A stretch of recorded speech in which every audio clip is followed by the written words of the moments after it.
On today's virtual tour, we introduce you to black matte hardware and fixtures, and we say goodbye to an old soaking tub.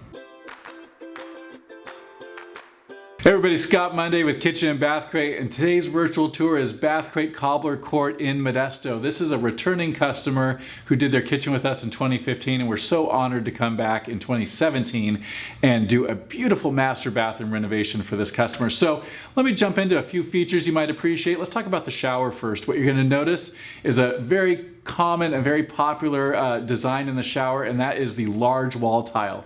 It reduces your grout, makes cleaning easier, and when you combine that with a custom built-in niche like we did for this customer, it's just a beautiful, really nice custom look for a shower area.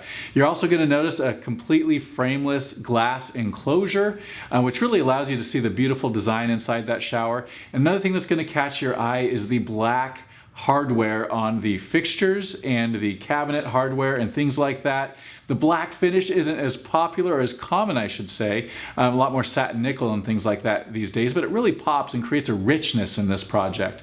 We completely refinished the vanity, new vanity top, 2 new sinks of course, and the customer supplied some really cool mirrors and vanity lights that we installed for them at the end of this project. And then one more thing to point out is we did in fact remove an old soaking tub that was in the corner of this project that really was useless and not something that the customer wanted anymore. So that was a change that the customer really appreciated as well. So if you'd like more information on this project, log on to kbCRATE.com or give us a call, 888-995-7996. Thanks so much.